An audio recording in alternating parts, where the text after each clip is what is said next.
नमस्कार, स्वागत है आपका डीएम टीवी में। रात के 9 बज चुके हैं। हमारा रात के 9 बजे का कार्यक्रम आपकी बकैती में आपका स्वागत है। तो जैसे कि आप सब जानते हैं, चमोली से खबर आ रही है भूधसाव की, जहां पर बड़े पैमाने पर भूधसाव हुआ है। आपको बता दें कि लगभग 678 साइट्स ऐसे जगह पहचानी गई हैं जहां पर भूधसाव देखने को मिला है और लगभग 81 फैमिलीज जो हैं डिस्प्लेस हो चुकी हैं। हालांकि 2000 ऐसे फैब्रिकेटेड हाउस, टेम्परेरी हाउस बना दिए गए हैं जहां पर लोगों को रुकाया जा सकता है, लेकिन ये जो तैयारी है, माफ़ कीजिएगा, कि 2000 फैब्रिकेटेड हाउस बनाने का लक्ष्य है, लेकिन अभी तक जो इंतज़ाम हो पाए हैं वो हम आपको बता दें कि 213 ऐसे घर मार्क कर लिए गए हैं जो कि सुरक्षित हैं जोशीमठ के अंदर, और 491 ऐसे घर हैं जो जोशीमठ के इर्द गिर्द तैयार किए गए हैं जहां पर लोग रुक सकते हैं, जो कि डिस्प्लेस हो चुके हैं जोशीमठ से भूधसाव के कारण।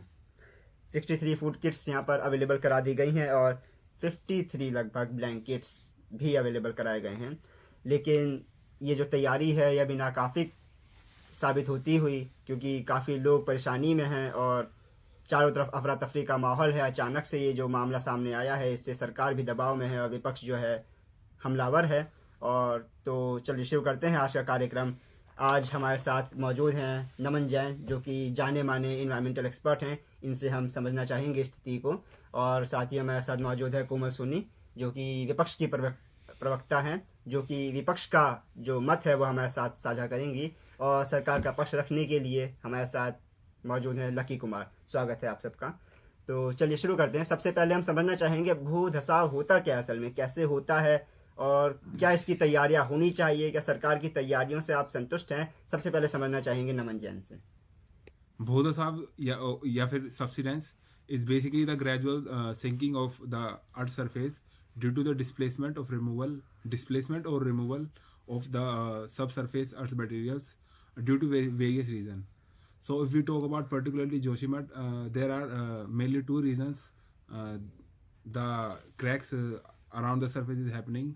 The first reason is the rampant infrastructure development due to the recent burst in population and due to the increasing landfall of tourists in nearby area.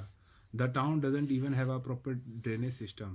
So that's the main reason the things that we are seeing at Joshimath are happening. And the other reason is that like there is the construction of 4 hydropower plants around the Joshimath area. And the construction is happening by blasting the earth's surface and using various methods that damage too much damage to the earth surface. So basically whatever we are seeing in Joshimath is mainly because of human activities, and this may result in an event that will be catastrophic for the future generations. तो अब जैसे कि हमने समझ लिया है कि भूधसाव होता क्या है, तो जैसे कि कई खबरों में हमें पढ़ने को मिला कि 2006 की एक रिपोर्ट आई थी जिसको सरकार ने नज़रअंदाज कर दिया, जिसमें कहा गया था कि ये जो लगातार विकास हो रहा है ये क्षेत्र के लिए हानिकारक होगा। और साथ ही साथ Wadia institute of Himalayan geology से हमें पता चला है कि वहाँ की एक जो वैज्ञानिक है जिनका नाम है स्वप्नमिता चौधरी, उन्होंने भी एक सर्वे कराया था जिसमें उन्होंने जिससे वो इस निष्कर्ष पर पहुँची थी कि यहाँ पर जो सस्टेनेबल डेवलपमेंट है वो नहीं हो रहा है, तो सतत विकास की काफ़ी आवश्यकता थी। तो कुल मिलाकर ये एक नज़रिया बन रहा है कि सरकार ने जो चुनौतियों को और जो चेतावनियों को नज़रअंदाज किया, उसी का नतीजा है कि हमें ये दृश्य देखने को मिल रहे हैं। तो इस पर हमारे विपक्ष के जो प्रवक्ता हैं उनका क्या कहना है, आइए जानते हैं उन्हीं से। कोमल सोनी के पास चलते हैं।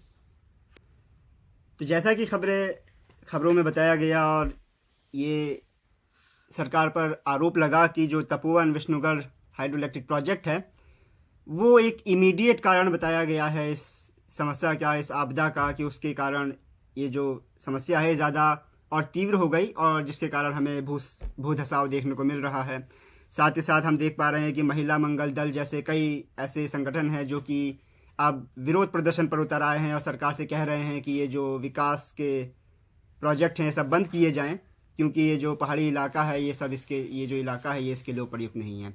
तो इन्हीं सब सवालों के जवाब लेने के लिए अब हम चलते हैं सीधा सरकार के पास। सरकार का पक्ष रखने के लिए हमारे साथ मौजूद हैं लक्की। देखिए, ये जग जाहिर है कि जो अभी आपदा आई हुई है जोशीमठ में, मेरी लोगों के प्रति सांत्वना है कि जो अभी सिचुएशन बनी है जोशीमठ में, वो पूरी तरह से सरकार की गलती है और सरकार ने रिपीटेडली वार्निंग्स को इग्नोर किया है। वहाँ कंस्ट्रक्शन प्रोजेक्ट्स धड़ल्ले से चल रहे हैं। ऑब्वियसली वहाँ पे वैसा जियोलॉजी नहीं है कि जहाँ पे ऐसे प्रोजेक्ट्स चलाए जाएं, लेकिन गवर्नमेंट ने फिर भी उसको इग्नोर किया और आज लाखों लोगों की जाने खतरे में हैं, उनके घर उजड़ गए हैं। देखिए उमेश जी, सारे दर्शकों को हमारा नमस्कार। यहाँ बैठकर हम बहुत सारे बुद्धिजीवों की बातें सुनी, उनकी तर्क वितर्क को हमने सुना। उनको हम ये बता दें कि ह्यूमन डेवलपमेंट जो होता है उसके कुछ पिलर्स होते हैं: इक्विटी, सस्टेनेबिलिटी, प्रोडक्टिविटी और एम्पावरमेंट। हमारी सरकार ये सारी जो सुविधाएं हैं, ये सारे जो पिलर्स है, इसको फुलफिल करने के लिए अपने जितने भी स्टेप्स है उसको फुलफिल कर रही है। आपको जान के हैरानी होगी कि आज का जो हमारा इंडिया का रैंक है ह्यूमन डेवलपमेंट इंडेक्स में, वो 132 है। हमारी उत्तराखंड की जो सरकार है वो जितने भी मीन्स हमारे, आपको ये भी जान के हैरानी होगी कि जो GVA होता है, ग्रॉस वैल्यू एडेड, यहाँ पे NCAER का रिपोर्ट आया था, national council of applied economics research. उसके अनुसार जो टूरिज्म इंडस्ट्री है और जो हॉस्पिटैलिटी इंडस्ट्री है, वो कि यहाँ के जो एम्पावरमेंट होता है, टाउन का जो इकोनॉमी है, उसमें GVA में 2.96% कंट्रीब्यूट कर रहा है और साथ ही साथ स्टेट एम्प्लॉयमेंट में 11.8% वहाँ पे कंट्रीब्यूट कर रहा है। और मुझे लगता है कि जो भी आरोप हमारी सरकार पे लगाया गया है, ये सारे बेबुनियाद हैं। मुझे सुन के बहुत हंसी आ रही है कि जो हमारे गवर्नमेंट के प्रवक्ता हैं, उन्होंने कहा कि वो 4 पिलर्स का पूरा ध्यान रख रहे हैं और उसमें सबसे इम्पोर्टेंट पॉइंट है सस्टेनेबिलिटी। तो कितना सस्टेनेबिलिटी का ध्यान रखा जा रहा है वो तो अब अभी दिख ही रहा है। एनवायरमेंटलिस्ट जो चंडी प्रसाद भट्ट हैं, जो चिपको मूवमेंट से एसोसिएटेड रहे हैं, उन्होंने ये साफ कहा है कि गवर्नमेंट की एपैथी के कारण जो रिपीटेड वार्निंग्स जो दिए गए वो उन्होंने इग्नोर किया और उसके कारण आज ये भू धसाव है। और साथ ही साथ अभी गवर्नमेंट का ऐसा चल रहा है कि वो हर को टूरिस्ट प्रोजेक्ट बनाकर बैठी है। कोई कल्चरल और हिस्टोरिकल इम्पोर्टेंस की प्लेसेस को उन्होंने क्या बना दिया है, हाँ, कल्चरल और हिस्टोरिकल इम्पोर्टेंस के प्लेसेस को उन्होंने टूरिस्ट प्लेसेस बना दिया है, जिसमें कि सबको पता है कि उत्तराखंड इतना दबाव नहीं सह सकता है टूरिस्ट लोगों का। और अब जो हमारे पास हमारे जो सांस्कृतिक धरोहर हैं वो भी उसके कारण खतरे में आ चुके हैं। वहाँ का नरसिंह देव मंदिर जो है, चाहे वो शंकराचार्य का मंदिर हो, दोनों ही वहाँ पे शिवलिंग में क्रैक्स आ चुके हैं। तो गवर्नमेंट को इस बात का जवाब देना चाहिए कि उन्होंने कहाँ सस्टेनेबिलिटी का पालन किया है। और अब जनता आक्रोशित है और सड़कों पे आई हुई है।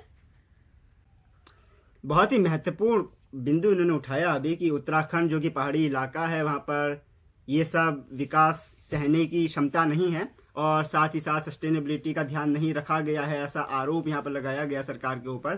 तो इन्हीं कुछ मुद्दों को और गहराई से समझने के लिए क्या उत्तराखंड में किस तरह से कदम उठाने चाहिए सरकार को और क्या सच में सस्टेनेबिलिटी का ध्यान रखा गया है नहीं, तो चलिए समझने के लिए हम चलते हैं अपने एनवायरमेंटल एक्सपर्ट के पास, जो कि हमारे साथ बैठे हैं, नमन जैन। तो उमेश के प्रश्न का जवाब देते हुए मैं यही कहना चाहता हूं कि Indian institute of remote sensing ने हाल ही में एक 2 साल की स्टडी से ये पाया है कि जुलाई 2020 से लेकर मार्च 2020 तक जोशीमठ और उसके आसपास के एरिया लगभग 6.5 सेंटीमीटर या फिर 2.5 इंच की रेट से पर साल धस रहे हैं। साथ ही में हिमालय का एरिया एक काफ़ी फ्रेजाइल इकोसिस्टम है और उत्तराखंड के काफ़ी सारे एरिया सीज्मिक 4 और 5 जोन के अंदर आते हैं, जो एरिया काफ़ी ज़्यादा प्रोन टू अर्थक्वेक होते हैं। साथ ही में सरकार ने 2013 के केदारनाथ फ्लड से कुछ सीख नहीं ली है और हाल ही में 2021 में गंगा फ्लैश फ्लडिंग से भी कुछ सीख नहीं ली है। सरकार के हमारे जो प्रवक्ता हैं लकी यहाँ पर कुछ जवाब देना चाहते हैं, वो जरा हाथ खड़े किए थे, उनको हम मौका देंगे। आपको बिल्कुल सरकार को मौका मिलेगा जवाब देने का। तो सीधा उनके पास चलते हैं। देखिए, मैं यहाँ अपने दर्शकों को ये बता दूं कि इसरो ने अभी हाल में ही एक रिपोर्ट जारी की है जिसमें कि ये बताया गया है कि जोशीमठ 12 दिनों के अंदर 5 सेंटीमीटर तक धंस चुका है। और ये रिपोर्ट जो है इसरो ने अभी हाल ही में पब्लिश किया है, लेकिन अब ये मौजूद नहीं है क्योंकि गवर्नमेंट के कहने पर अब ये हट चुका है। और इसके लिए मैं हमारे गवर्नमेंट के जो प्रवक्ता हैं उनको बधाई दूंगी कि कैसे इंफॉर्मेशन को छुपाया जा रहा है। और मेरा कंसर्न ये भी है कि जोशीमठ जो है वो स्ट्रेटेजिकली भी बहुत ही इम्पोर्टेंट एरिया है क्योंकि ये चाइना की बॉर्डर से सटता है। तो ये सिर्फ केवल हिस्टोरिकली ही ना इम्पोर्टेंट होकर एक बहुत ही इम्पोर्टेंट क्षेत्र इसलिए भी है क्योंकि यहाँ पे हमारी चाइना से भी सीमा सटती है।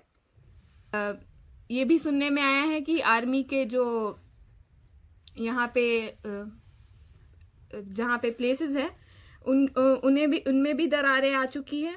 साथ ही साथ अब ये भी सुनने में आया है कि जोशीमठ के अलावा टेहरी, गढ़वाल और कर्णप्रयाग जैसे इलाकों में भी ऐसी रिपोर्ट्स आ रही है कि वहाँ पे भी क्रैक्स आने लगे हैं। तो पता नहीं ये सरकार क्या कर रही है, लेकिन सस्टेनेबिलिटी जो बात कर रहे थे हमारे प्रवक्ता सरकार के, ऐसा कुछ नज़र नहीं आता दिख रहा और बस मुश्किलें ही मुश्किलें दिख रही हैं और लाखों की जानें अभी खतरे में हैं। और साथ ही साथ हम अपनी शायद एक हिस्टोरिकल प्लेस को भी खोने के डर में हैं। एक बात और मैं कहना चाहूँगी कि सुषमा स्वराज जो कि लीडर थी बीजेपी की, उन्होंने भी एक बार संसद में 2013 की अपनी स्पीच में डेवलपमेंट वर्सेस डिस्ट्रक्शन के बारे में बात की थी, उत्तराखंड के ही। तो उनको ये विचार करना चाहिए कि क्या ये डेवलपमेंट है या डिस्ट्रक्शन है। देखिए उमेश जी, विपक्ष के और जो यहाँ पे बुद्धिजीवी लोग आए हैं उन्होंने काफी कुछ हमारे ऊपर आरोप लगाया है सस्टेनेबिलिटी को लेकर, साथ ही साथ जो क्लाइमेट को लेकर।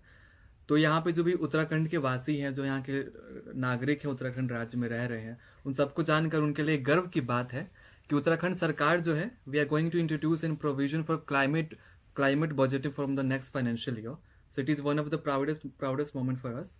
और साथ ही साथ हमारी जो सरकार है वो इस चीज़ से अवगत है कि एक बैलेंस अप्रोच होना चाहिए इकोनॉमी और इकोलॉजी के डेवलपमेंट में। तो हम उसके ऊपर भी साथ साथ काम कर रहे हैं। साथ ही साथ जो पीके मिश्रा जी हैं, हमारे प्रधानमंत्री के प्रिंसिपल सेक्रेटरी, उन्होंने और जो नेशनल डिजास्टर मैनेजमेंट अथॉरिटीज़ हैं उन सब की मीटिंग हुई थी। उनमें भी यहाँ पे जो नीड ऑफ द आवर है, जो कि मोस्टली जो पीपल की जो सेफ्टी है उसको लेकर काफ़ी कुछ बात की गई है। साथ ही साथ एक कम्युनिकेशन चैनल की हम यहाँ पे व्यवस्था कर रहे हैं ताकि किसी भी प्रकार से किसी भी जो यहाँ पे जो लोग रह रहे हैं, स्थानीय वासी हैं, उनको कोई भी प्रकार की परेशानी ना हो। तो विपक्ष का सवाल है सरकार कर क्या रही है, और सरकार का दावा है कि सरकार 4 सिद्धांतों का पालन कर रही है।